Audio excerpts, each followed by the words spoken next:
Welcome to Moxie Bets, presented by Caesars Sportsbook. I'm your host, Katie Mox. Coming up on today's show, we're getting book smart with our friends over at Caesars Sportsbook. We'll take a look at some of the betting trends the book is seeing this weekend to help you with all of your Super Wildcard Weekend bets. We'll also preview all 6 games of that Super Wildcard Weekend and give you our best bets, both picks and player props for each of those games. And you know it, you've got some Mox Locks coming your way.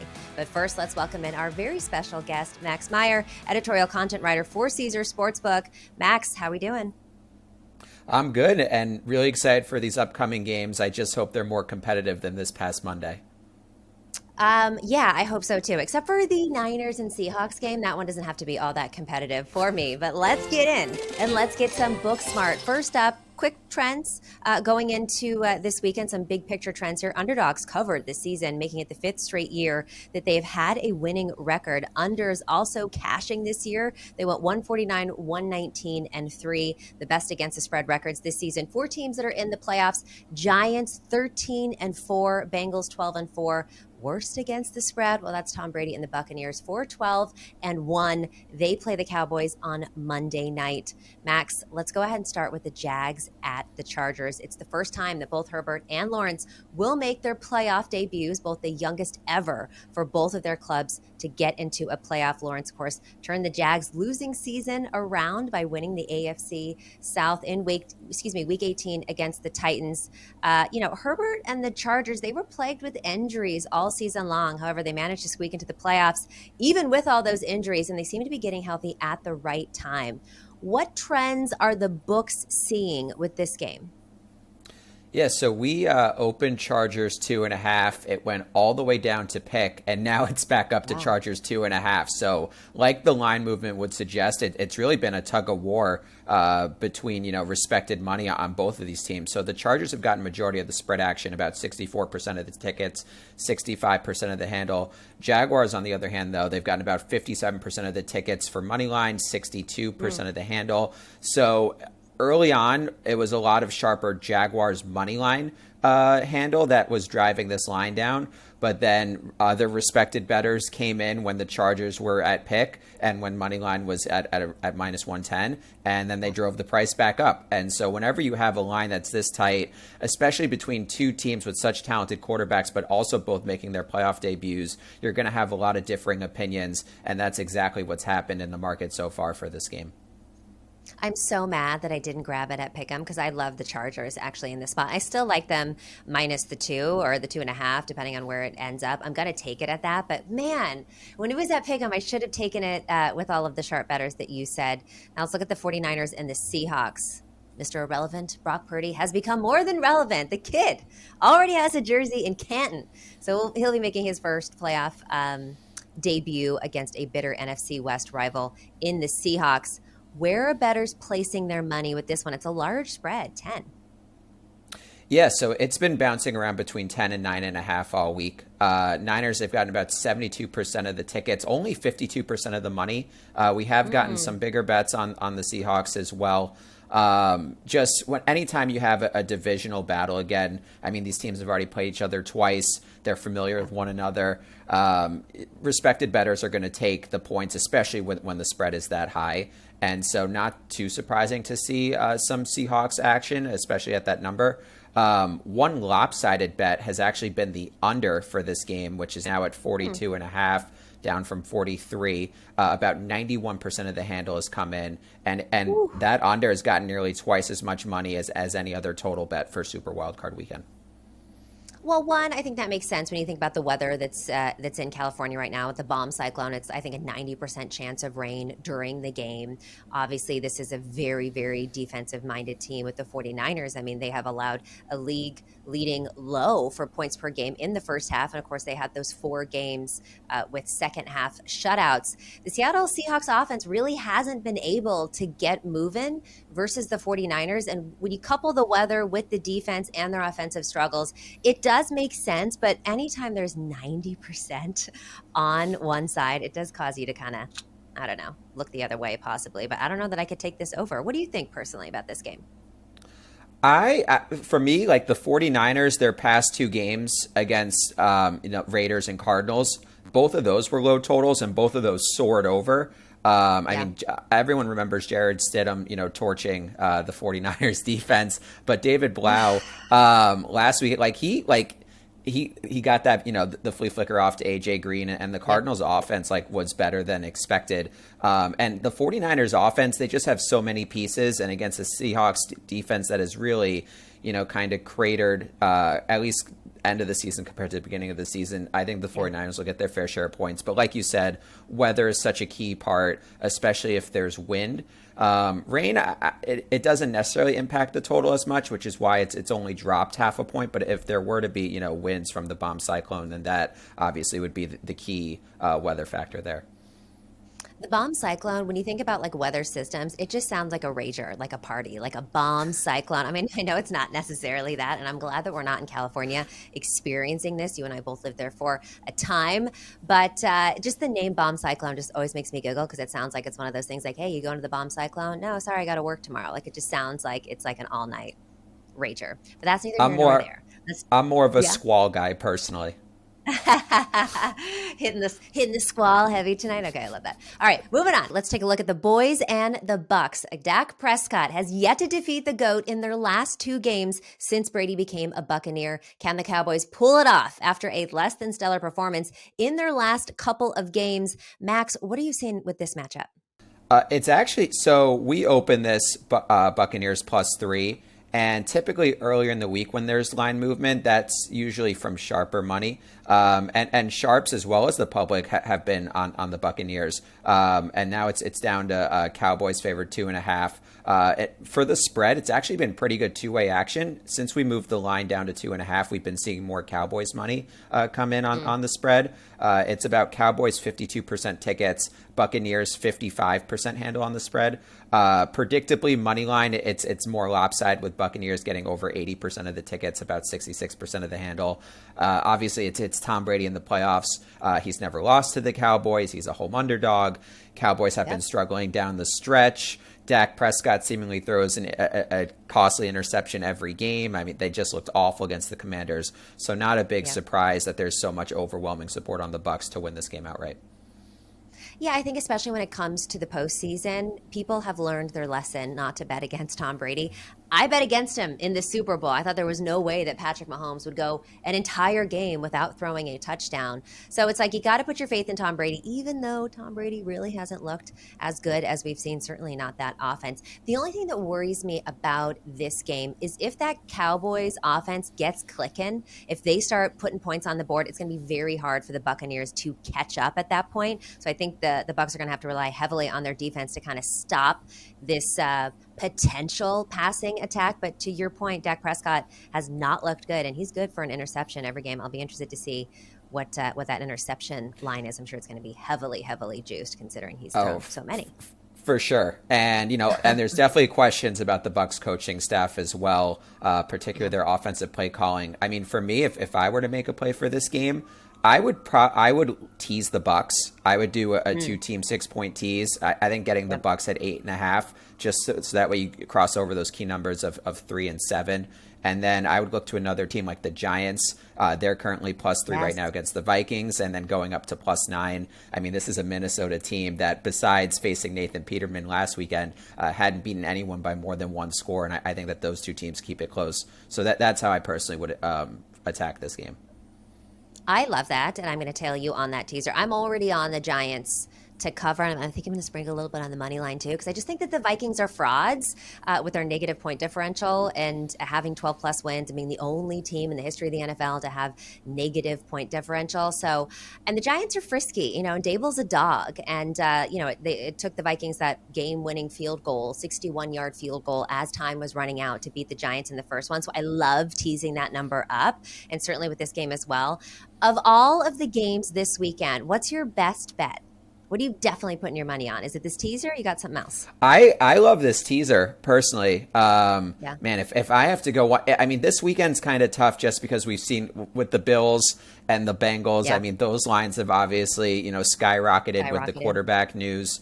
Chargers, Jaguars. That one's a tough one to read. I mean, you can definitely put the Jaguars in a teaser too, instead of the Giants or the Bucks, whatever you feel most comfortable with. I think that that's also a one possession game. Man, if I had to, I can't even believe I'm saying that. I would probably go Chargers -2.5 if I had to choose. Yeah. Yeah, me too, especially because last week I thought Trevor Lawrence just looked a little bit skittish, a little bit scared in that big game. I mean, he has had an incredible season, certainly the second half of the season, but something looked a little bit off with him. So I wonder if he's going to have the kahunas, to win a playoff game against a Chargers team that's getting healthy at the right time. Herbert has been looking better and better, so I will be interested to watch that game. And to your point too, and I think that's actually a really smart thing that you just said, especially with these games that have skyrocketed, the lines have skyrocketed because of all these third string quarterback situations. Not, of course, Brock Purdy. He's the best third string quarterback in the world. But when you see these lines inflating up, maybe doing a teaser if you want to bet that game is the way to go because it's just so volatile right now when you look at the spread. Yeah, no, we're definitely going to be getting a ton of teaser, especially with the Bengals at 8.5, teasing it down to 2.5, where all they have to do is win by a field goal. That definitely seems like it's going to be a popular public teaser like this weekend. Max, you are the best. Thank you so much for joining us on Moxie Bets. Let the people know where to find you. You have the best articles around. Appreciate it. And yeah, you can read my articles at the Caesars Sportsbook blog website. You can find my work on my Twitter account at the Max Meyer, and also make sure to follow Caesars Sportsbook on Twitter at Caesars Sports. Absolutely. Are you going to be at the Super Bowl by chance? Are you going? I don't think so. I think I'll be home, just, looking for data and helping out on that front. But no, I mean, it'll definitely be a blast in Arizona. We're going to be at the Caesars Sportsbook booth doing a podcast there. So maybe we can get you on to talk some Super Bowl stuff that weekend. That would be great. Max Meyer, thank you so much. We'll see you next time. With Caesars Sportsbook and Casino, every bet earns with Caesars Rewards. That means whether you win or lose, you're always earning towards perks like free stays at iconic Caesars properties, game tickets, dining, and more. And if you haven't started yet, here's a reminder. Your first bet is on Caesars, up to $1,250. Download the app with promo code OMAHAFULL and place your first bet. If you win, congrats. If you don't, you'll get it back as a free bet. Time now for Capper's Corner. Let's welcome in Kenny Bets Big to the show. Kenny, you bet anything big today? How you doing? Bet anything big today? No. College. It's funny. I jinxed myself. I was on here last week with you talking about how I was killing college basketball. And since that show, I've been getting my face kicked in college basketball. So no, I'm actually going to. Yeah. No, go ahead. What were you going to say? Well, I was just going to say that's the cycle of any bettor's season. It's like you always go through that time of getting your butt kicked, and then you end up better. You know what I mean? But there's always like a week or two, even sometimes, where you're just cold as ice. It's just is what it is. Yeah, and the easiest way to, for people listening, everyone loses. Just because I do this professionally doesn't mean I never lose, right? I wish that was the case. If it was, I'd be in Fiji. You wouldn't see me on here with Katie. But yeah, everyone loses. And the way I like to, kind of break it down for people is most 98% of people lose at sports betting, right? But there's always that 1 or 2 week stretch where they win and they feel great about it. That's usually when I'm doing bad. Because the square bets are cashing, the sharper bets are not cashing. So just kind of, you got to just stay disciplined and ride it out, like you said. Stay disciplined. And I don't know how disciplined we're going to be because it's super wild card weekend of football. It's very, very exciting. We got a lot of games on the slate. Saturday, you got the 4:30 p.m. Eastern time, Seahawks versus Niners. You already know what time it is in the Moxie Bet studio. And then you got 8:15 ET Chargers versus the Jags. And on Sunday, you got Dolphins, Bills, Giants, Vikings, and the Ravens, Bengals. And of course, Monday night, the last Monday night of the season, Cowboys at the Bucks. So let's jump right in to Saturday's games. First up, 49ers versus the Seattle Seahawks, NFC West rivals. Niners, laying 10 right now. It's been going up anywhere from 9.5 to 10. They're minus 475 on the money line. Please don't bet that. Over under 42.5. That's ticked down a little bit. It was at 43. What are you liking from this game? I guess the trend of the show, this might be good for you and your Niners, but I like the Seahawks here. You're giving me 10 points in a divisional game going up against a rookie quarterback who I know Brock Purdy, has been lights He's already out. in He Canton. looks like, He already has a jersey in Canton. Okay, the guy's a yeah, Hall of yeah. Famer. Which kind of makes me like the Seahawks a little more. There's just so much Mm. hype around this Niners team. They're coming in winning 10 straight, which sounds great, but historically that's not advantageous for a team, right? Over the last 20 years, there have been 15 teams who have played a playoff game on a 10-game winning streak. They are 7-8 straight up, but 2-13 against the spread. And then when you look at the trends with rookie quarterbacks and their playoff debut, it does not bode well for the 49ers. Listen, 10 points is a lot. I don't know if the Seahawks will pull off the upset. I'm not going to bet the money line here, but if you're going to give me 10 points in a division game where I know the Niners beat them pretty easily the second time they played in Seattle, but I think that game was a little bit closer than the score indicated, right? Like the Seahawks were going in, potentially tie the game or take the lead going into the half. A fumble kind of just changed the whole outcome of that game. So, yeah, I like the Seahawks here getting 10. Well, you know what I like to call you, the 49ers mush. So I am Yep. happy that you did this, Kenny, and thank you for that. And I will say, you can find a trend, right, for everything. I found one Mhm. double-digit underdogs in the postseason. They're 1-10 straight up and only 3-8 against the spread in the postseason over the last 10 years. So that obviously bodes well for the 49ers. But everything that you just said kind of counteracts that. And I do think, yeah, it is hard to beat a team 3 games in a row, especially a divisional rival where the teams are built and stacked up to play each other and play each other well. So I would love the Niners to cover this 10, but I'm not even taking that. So I don't hate you for taking the Seahawks plus the 10 points here. They did cover that number, at least in their last matchup. I'm going to lean under on this one, the 42.5.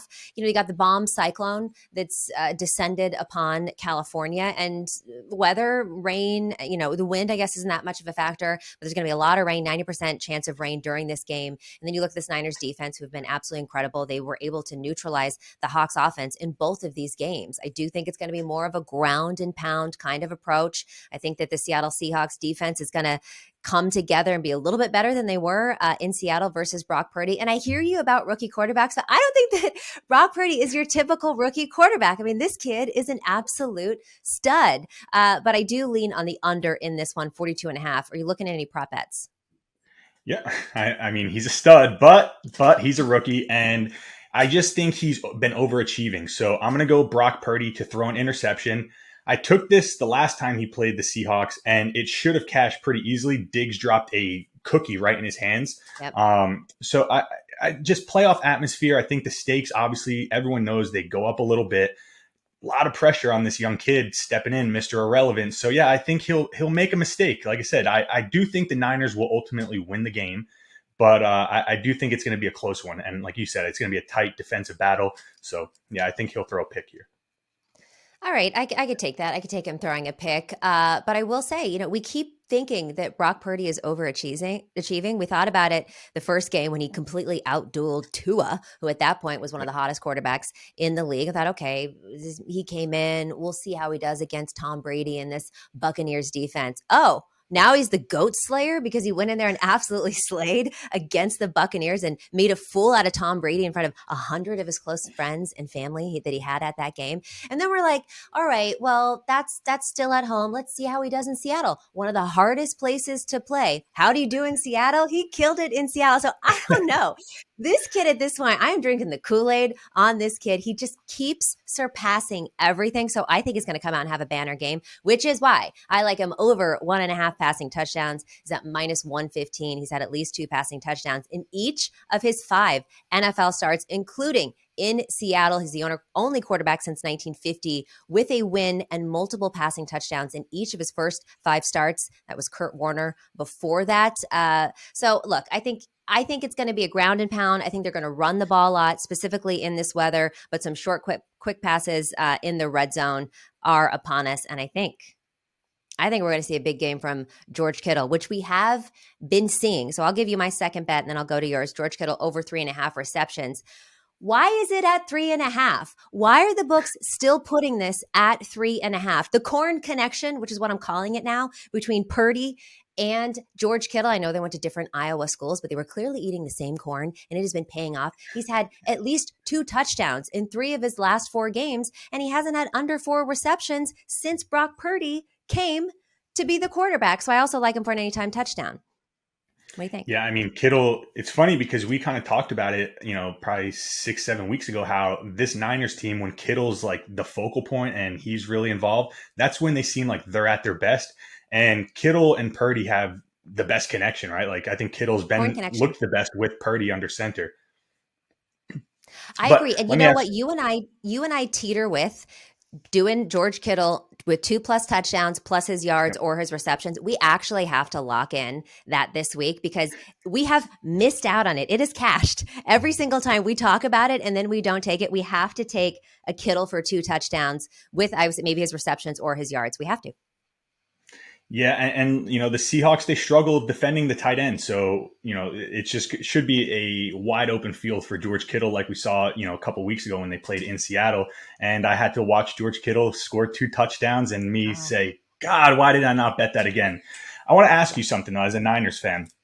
If Brock Purdy comes into this game and falls flat on his face, right? 2 picks, the Niners lose, and things don't go their way. Does everything he did, is that kind of out the window? Or are you still very high on Brock Purdy going forward?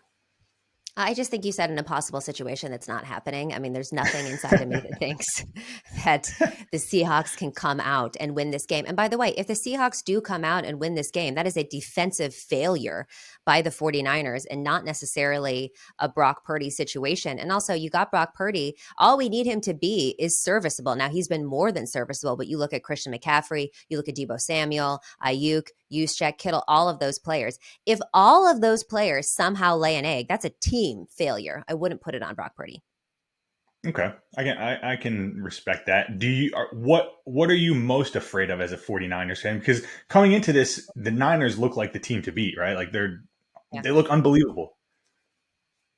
What am I most afraid of as a 49ers fan in this game or in the playoff run? No, just in general. Like who do you like? What team in the NFC do you think will give you the biggest problem going forward?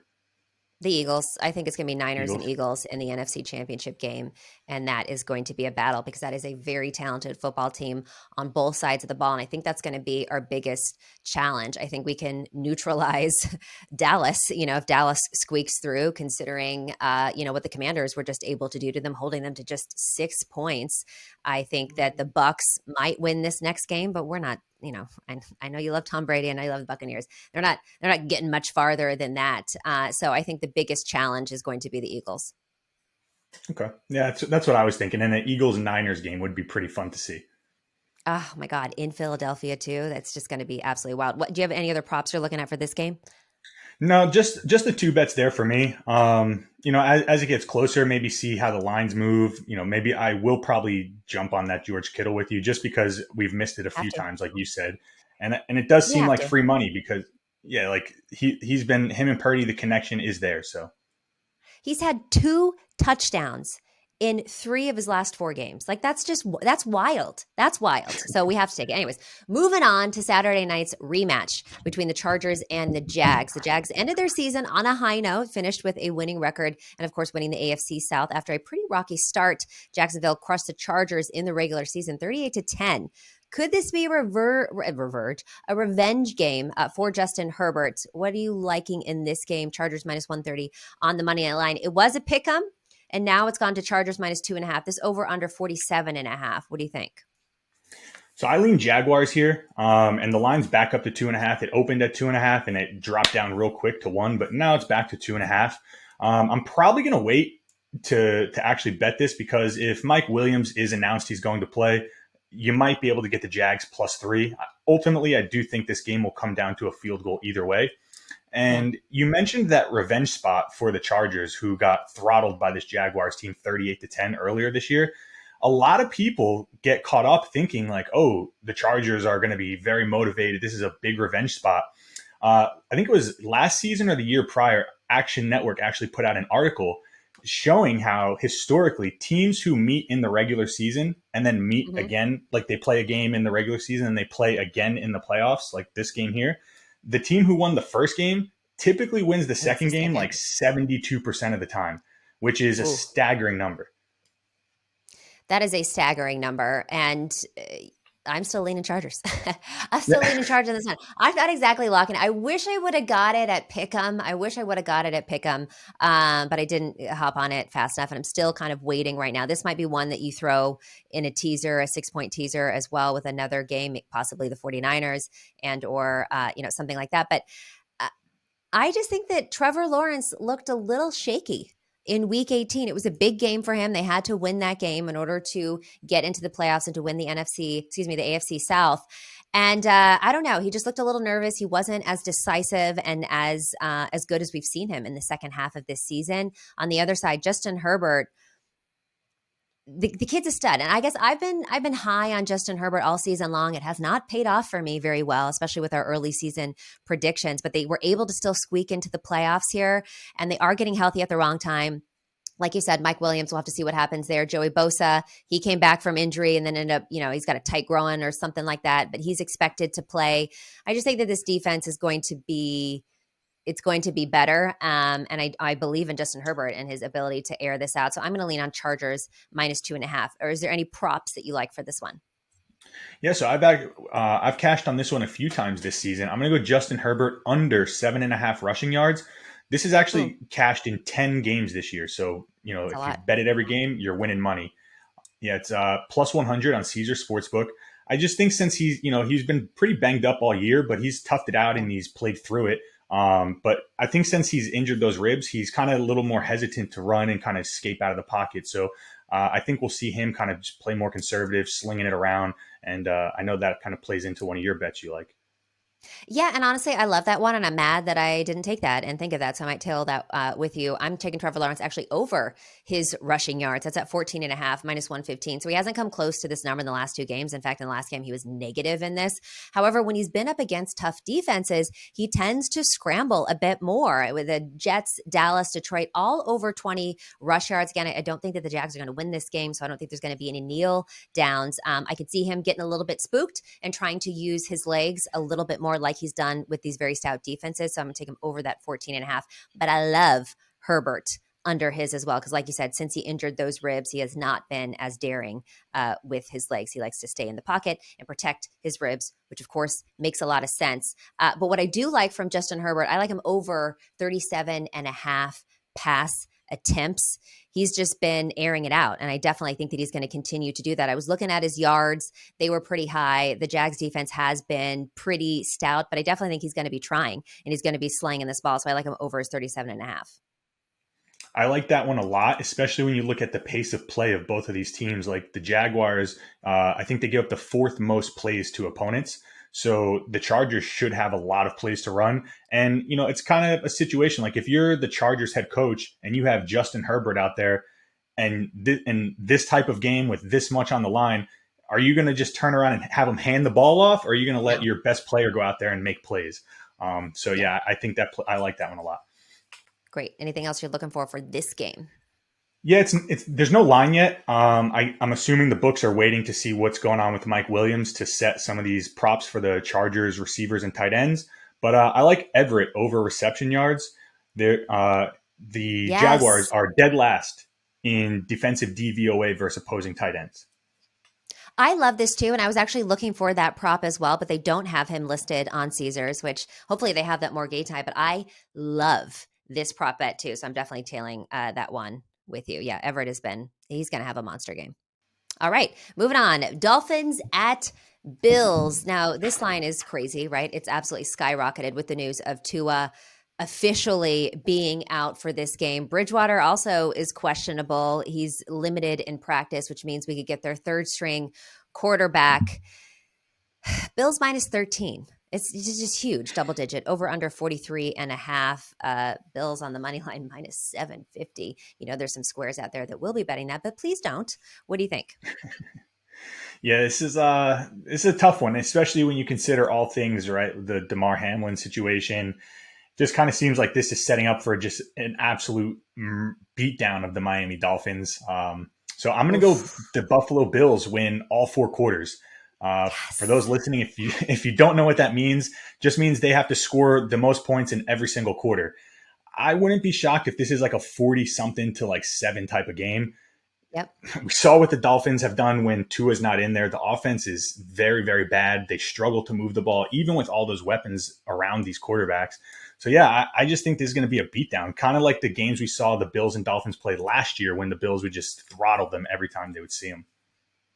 I love this, and I was looking at that as well because it's at plus 650, right? It's like a huge Yeah. plus money play there. And it's like, who's going to tell us no? Who's going to tell us no that the Dolphins are actually going to win one of these quarters? But I'm going to lean on this over 43 and a half. And you kind of alluded to it too. You think that the Bills could possibly get 40 all on their own. And then we see at least one touchdown from the Dolphins. And even though there's all these questions at quarterback, we still have to remember that both of these teams ranked top 11 in the NFL in points per game, also top 10 in total yards per game during the regular season.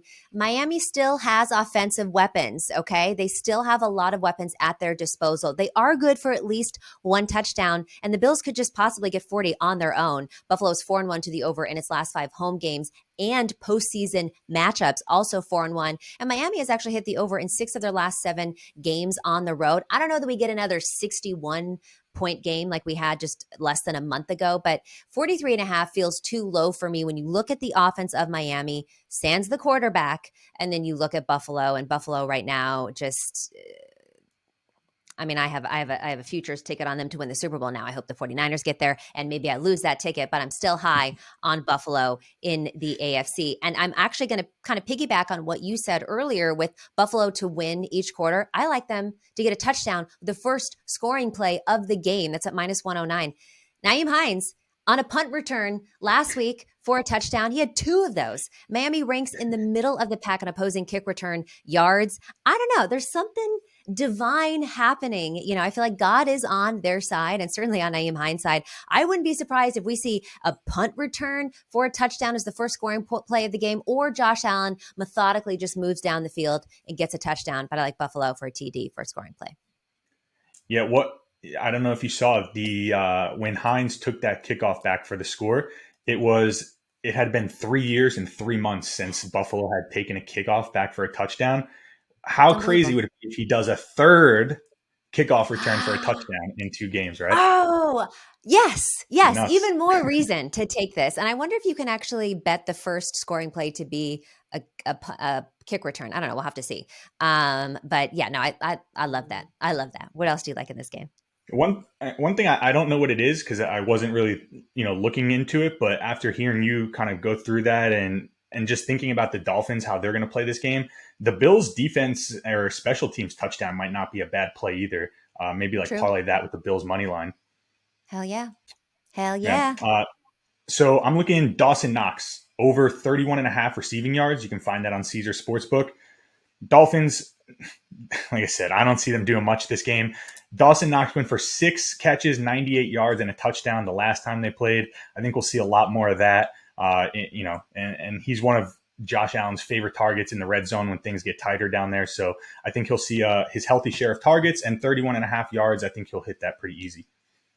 Foxy Noxy. I love that. And I hope that hits, and I hope it hits while Josh Allen goes over 255 and a half passing yards. It's a little juicy. It's at minus 145. Josh Allen 8-2 in his career versus the Dolphins, 5-0 at home. He averages about 268.4 pass yards per game in his career versus the Dolphins. He's hit this mark in 5 of his last 6 playoff games in his career. He's also hit this mark in 5 of 8 home games this year. Miami is 25th overall in past DVOA and ranked the 3rd worst in the NFL on the road at opposing pass yards per game, giving up 253.9. Josh Allen's he's just going to be crazy in this game. Yeah, Josh Allen, as a Patriots fan, I try to hate the guy, but it's hard. It's really hard. It's hard to not like that guy. I just watched the Sunday conversation that he did with Caleb and Barstool, and he's just a likable guy. You know why? It's because he's from Northern California and he grew up a 49ers fan, but I will digress on that one. But, most of us who grew up that way are just salt of the earth people that everybody likes, including myself. Really set you up for that one, huh? You did. The G-Men versus the Vikings. So the 2 teams just faced off on Christmas Eve, with the Vikings winning by a field goal, a 61-yard field goal at the buzzer to win the game.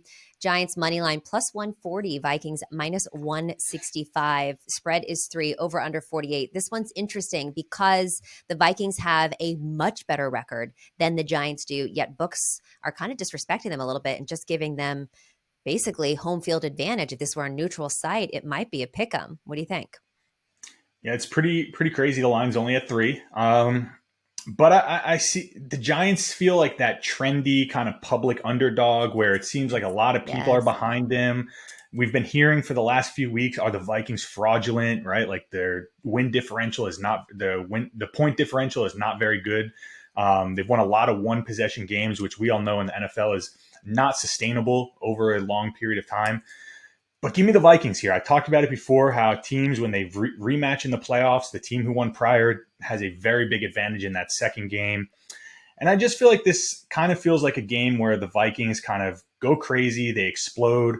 People get high on them again. And then when they play a better team in that next round, they're going to get throttled and they'll be exposed. I just think 3 is too many. And I like the Vikings here in this spot. They just have more pieces, more weapons. And even though Kirk Cousins is not the most trustworthy quarterback, I would rather put my money on him than Daniel Jones. Well, I'm a sucker for narrative. Okay. So give me the Giants plus 3. And I might even sprinkle a little bit on the Giants money line plus 140. I've been saying on this show that the Vikings are frauds for weeks now. So of course I have to put my money where my mouth is. You talked about how the Vikings have all of those single possession games. Well, guess what? So do the Giants. Their team, they're number 1 and number 2 with single score game wins this season. But who's a little bit more fraudulent? Well, it's the Vikings. They have 12 plus wins and a negative point differential. That's the first time in league history that that's happened. The Giants rested their starters last week, so we should see a very healthy Daniel Jones and a very healthy Saquon Barkley, which that's usually the game plan. Give the ball to Barkley. And I do think that the G-Men defense can do a pretty good job. And I know it's like Daniel Jones or Kirk Cousins. I know it's not a Monday night, but this is a big game. And so putting your trust in Kirk Cousins is a little bit wild to me. It should be a close game. It could get out of hand, but I want to be on the G-Men side. So give me the G-Men plus 3 and maybe a little sprinkle on the money line plus 140. Anything else you like? Yeah, I found an interesting stat about that. So the Giants just are on a 1-game losing streak coming into this. Teams that lose their final game coming into the wild card round on a 1-game losing streak historically do very bad. And on the vice versa side, they rested all of their starters. You know what I mean? Like they weren't playing their big guns. So it's kind of hard to say. Yeah, but I don't think they factored any of that information in. Like there wasn't like, they didn't have it where teams didn't play their starters or did. So yeah, maybe if they rested their starters, maybe those stats are very different in the next round. Yeah. But I just think when how often have we seen it where even good teams, they'll rest their players because they have something locked up, and then they'll kind of get into that lull, right, where you just kind of get caught slipping that next round. So I think the Vikings are poised for a big game here at home with all their offensive pieces. It's always the catch-22, right? It's rest versus rust, and you don't know what. I feel like in hockey, sometimes rest is a bad thing. Not always with football, but you see it a lot with these number 1 seeds when they take that week off, and then they come in and they end up being a little bit rusty. So I hear you. I hear what you're saying. Do you like any prop bets? Yes, I actually like 2. So I'll give you the first one. I'm going to go Dalvin Cook over 70.5 rushing yards. That's on Caesars Sportsbook. Giants dead last in the NFL in rush DVOA. Cook, he had a decent game last time. He averaged right around 5 yards a carry, but he didn't get a ton of carries because Kirk Cousins was absolutely cooking in that game. But I think this will be a game where the Vikings will kind of lean on Dalvin Cook here. And I think he'll be in line for a big game here. I wouldn't be shocked if he goes over 100 in this spot. I love it, and I'm going to stay on the same train, but go to the other side. I'm taking Barkley over 71.5 rush yards. It's at minus 115. The books don't know what to set Saquon Barkley rushing props at because the limit does not exist. He's actually gone over this mark in 23 times in his career. Now, that is accounting in whole seasons missed due to injury, so of course that would be a lot more. 10 of those 23 have been in 2022 that he's gone over this mark. He also rushed for 84 against Minnie on Christmas Eve. The game plan is pretty simple for the Giants. Give the ball to Saquon Barkley and let him do his thing. So I think it's going to be a big rush game for both of them. Let's go over 71.5 for Barkley as well. What else are you looking at? TJ Hawkinson. I mean, since the guy came to the Vikings, he can do no wrong. And I don't know what the books are thinking here, but they have his receptions line set at 4.5, and it's minus 109. It was even money earlier, but it's juiced up a little now. The last time they played, he had 13 catches, 109 yards, and 2 touchdowns. The Giants are 31st in the NFL in DVOA versus opposing tight ends. And since he's been traded to the Vikings, he's gone over this number 7 out of 10 games. The 2 out of the 3 that he hasn't, he missed it by a catch. So he's been right there almost every single game that he's been with the Vikings. I love it. We talk about these single possession games or single score games. Well, what does that normally come down to? The kicker. It normally comes down to the kicker. So I'm taking Greg Joseph over 7.5 total kicking points. It's at minus 101. And we know that he won the game for them last time with that 61-yarder. He's had at least 2 field goal attempts in his last 3 games, and he's made at least 2 of those between the uprights in 2 of those 3 games, including going 100% on field goal attempts versus the Giants. Again, we think it's going to be a close game. It's also Kirk Cousins on a big stage. I think they're going to be kicking a lot of field goals here. The Giants defense is stout. So give me Greg Joseph over 7.5 total kicking points. No love for Captain Kirk. Next, I don't know week. how you have love for Captain Kirk. I truly don't. When you look at him under bright lights on big stage, and again, he's lucky. He is lucky that this is not the Monday night game. Because let me tell you this: if this was the Monday night game, let's go ahead and swap out the Bucs and the Cowboys with this Vikings and Giants game, and let's put this on Monday night. You still like Kirk Cousins? Hard to say. Kirk Cousins, like Andy Dalton, you don't touch them on primetime spots. No. Yeah, I would maybe stay off of that game, but and again, it's crazy because does that really matter? Who knows? I don't know, but the numbers don't lie. Like in primetime spots, Kirk Cousins is bad. So, but luckily we're not. It's a 1 p.m. start for this game, right? Yeah, it's a Sunday 1 p.m., which is where he thrives. So I will go ahead and give you that one. Anything else for this game? No, just those 3 bets for this game, and primarily the Vikings -3. Like if let's say the Giants go up early 3-0, 7-0, and you're watching this game and you can get the Vikings at a pick 'em, I would jump all over that. All right, finally, let's talk Sunday night. The AFC North rematch between the Ravens and the Bengals. The Bengals avoided the dreaded coin toss and will be playing on their home turf. Both starter Lamar Jackson and backup Tyler Huntley are still uncertain of starting. I mean, it's pretty clear that Lamar Jackson is not going to – he's been do not practice. Tyler Huntley has been kind of limited, which means, again, we have another third stringer here. Bengals -7, laying a touchdown at home, which is interesting to me with all of the quarterback uncertainty that this line has stayed 7, because this line indicates to me that either a Lamar or someone of that caliber will be playing. Because if you look at week 18, they were that line closed at -11.5. Now we're just laying a touchdown here over under 41.5. What are your thoughts on this game? Because this is a hard one to handicap. Yeah, this is a few of these games are pretty hard to bet, right? With these big spreads, there's a lot of uncertainty around the quarterback position, which is kind of fitting for the whole season. We've seen how many backups have come in and play this year.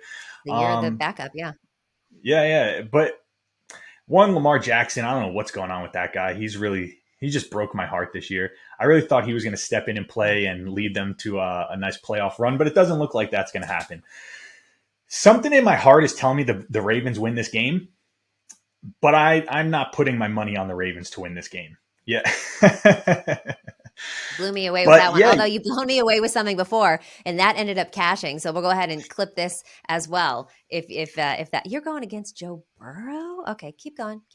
Well, so that's what I'm saying. I'm not going to bet this game. Like I'm not putting my money on this because the sharp side looks like it's the Ravens here. You talked about how the line is a little fishy. They just played last week, and the Bengals were almost a 12, 13-point favorite at some spots. And it looks like it's going to be the exact same quarterback for the Ravens, Anthony Brown, who I defended last week, and he did not look very good in the NFL. So, the line is just fishy. And it's a playoff game. I think the Ravens defense, since they got Roquan Smith, they're one of the elite defenses in the NFL. And playoffs, division, these teams do not like each other. I think it's going to be a tough physical game, and I think it's going to be closer than a lot of people think. I'll probably stay away. depending on who the quarterback is. If maybe Huntley plays and the line is 7, I'll probably take the Ravens. Yeah, I can see that. And I think it's something that you kind of wait to see. For now, I'm leaning on the Ravens team total under the 15.5. This offense just struggles without Lamar Jackson. They hit the under this mark in the last 3 games. They've scored 16 and 17 in their previous matchups this year versus the Bengals, but there's just so much going. I actually lean under as well for this game. I mean, I like the Ravens under their team total. I don't know how well they're going to do, but you look at this Ravens defense, and they've been able to do very well against Joe Burrow and the Bengals. The Bengals averaging 22 points per game versus the Ravens this year versus last year when they were averaging 41 points per game in both of those games versus the Ravens. Burrow also 216 pass yards per game this year versus 470.5 last year. You look at Chase, he dropped down from 161 receiving yards last year to just 68. So this Bengals defense is really stout, and they've done a very good job at holding the Bengals in. So I could see an under in this game. I also like the under for the team total and the Ravens, but like you said, might wait a little bit more to see what happens. But there is kind of one prop bet that I like, and that's Roquan Smith over 9.5 tackles and assists. It's a little bit juicy, -151, because it's a lock, people. He's hit this number in 4 straight weeks with at least 9 total tackles and assists. He's had 12 solo tackles and 4 assists in week 18 versus the Bengals. I mean, he's an absolute beast. And the Ravens have the best red zone defense in the NFL during the span after they got Roquan Smith. He's got 15 red zone tackles since he came on the Ravens. So Roquan Smith all day. Imagine how different this Ravens season would be had they had Roquan Smith in the beginning of the year. Maybe they wouldn't have blown some of those leads. Yeah. Oh God. Yeah. Yes, you're right. You're right. Do you like any props? I mean, I know you're kind of laying off this game, but is there any players we should kind of zero in on? I like the one you just said. I like that a lot, especially if you're someone who pays attention to storylines. Jamar Chase, a couple of the Bengals players have actually come out this week and said Roquan Smith was playing pretty dirty in last week's game. So I think maybe we'll see him fired up, come out and lay some big hits down on these Bengals players talking trash. Yeah. Keep my name out your mouth. Yeah, that was my, exactly. that was my Will Smith impression, but I didn't do a very good job of it. Yeah, a little psh, psh. I'm going to take another defender. I'm going to go Patrick Queen over 6.5 solo tackles and assists. He's another one of these Raven defenders who a lot of the attention goes to Roquan Smith, rightfully so. He's one of the best linebackers in the NFL. But Patrick Queen is very, very good as well. And he's one of those guys, he's very versatile. He's fast, he's quick. He can kind of play, he can cover tight end. So sometimes he can get a little kind of those easy tackles, if a guy catches the ball over the flat, bring him down. So yeah, 6.5 solo tackles and assists for Patrick Queen. I love that. I also think T. Higgins for an anytime touchdown at +135. So he's had at least 1 touchdown in 4 straight games. He only had 1 reception last week, but you got to think he was going through some emotional stuff with all of the Damar Hamlin. Since he's definitely going to want to get him back on track, they need him to have another big postseason like he did last year that got them all the way to the Super Bowl. So I feel like they're going to get T. Higgins involved more. They definitely want him to get more up to speed if they're going to move on through this postseason. So I like him for an anytime touchdown. It's a +135. Yeah, I can get behind that. And unfortunate for T, the way that went down, but not his fault. But yeah, you got to question where is his mental state. And you're right. If the Bengals want to make a deep run, they need that guy out there playing his best football. So I could see them kind of forcing him the ball a little bit here, trying to get him, his confidence back. And one thing I want to say for the people listening, especially new bettors, one of the best ways that you can become more profitable as a sports bettor, or even just a gambler of any type, is you don't have to bet every single game. So like if you're looking at this, if you're looking at this playoff slate this weekend, you don't need to fire on every single game. I know it's fun and sometimes you want the action there, but if you're trying to make money, like me, I'm looking at all of these games and I'm picking probably my 1-2 favorite bets, and I'm just going to fire on those, because what ends up happening is you bet a little here, a little there, a little there. And then next thing you know, you're 1-2 or 2-4, and you're down money because of the juice. So this is a tough game, like I said. And if you want to bet it, obviously do it. But this is a tough one I'd probably stay away from. And one of my favorite analysts is Todd Furman, who was a former bookmaker. And he had said once that the only edge that gamblers have or bettors have over the books is that we don't have to bet every single game. The books have to set line for every single game. So do your research, look at it. If you can't find an edge in some kind of discrepancy in a line, lay off of it, because that's all we have over the books, is that we don't have to bet every game. So I totally agree with you on that one. And look, we're going through these games, we're kind of giving our best bets, but then that's a good transition into Mox Locks. This is what we actually are taking to the window, our two very best bets for the weekend. Now we're still going to sprinkle some on some of the bets that we talked about. We don't necessarily lay all of them.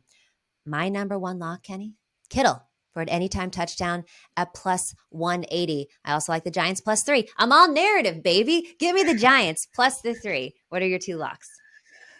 Can you guess one of them? Can I guess one? Okay. Is it the Vikings minus 3? No, it's the Bucks plus 3. Come on. Oh, the Bucks plus 3. Yeah, Tom Brady over 1.5 passing touchdowns. Yeah. Okay. Yeah. Yeah. Tom, you've let me down a lot this year. You really have. You're loyal. Yeah, You're loyal. Yeah, Tom's hurt my pockets a couple times this season, but there's ever a time he's going to get me right. It's this week versus the Cowboys, America's team, as some people like to call them. Listen, we all know this is the perfect spot for the Cowboys. Every year they flame out of the playoffs. So I think You're telling me Tom Brady or Dak Prescott, who am I putting my money on? Tom Brady. 3 points too many. I think they win outright. I love that. And I love them as a home dog. And there's Tom Brady 7-0 in his career versus the Cowboys. The Cowboys looked awful last week. And Tom Brady's hurt a lot of people's pocketbooks, and he's broken a lot of hearts this year, but he's broken more hearts on the opposite side of people betting against him in his entire career. So yeah, give me Tom Brady in that 2.5. I'll ride with you on that one. What else are you looking at? We're going to do a teaser. We're going to go Jaguars. We're going to do 2 teams, 6-point teaser. So we're going to get the Jaguars plus 8.5. Like I said, I think that game comes down to a field goal either way. And then we're going to add in the Seahawks. So we'll have the Seahawks plus 16. Oh, great. Yeah. Love that teaser all day long. I do think that I don't know that game's going to get completely out of hand for the 49ers and Seahawks. So I love teasing them up. And I love the Jags as well, because I think that's going to be within a touchdown. So great. Kenny and Katie Mox Locks today. This has been Moxie Bets presented by Caesars Sportsbook. Don't forget to follow us on social at Moxie Bets. Have a great super wildcard weekend. Gamble responsibly, and we'll see you on Monday.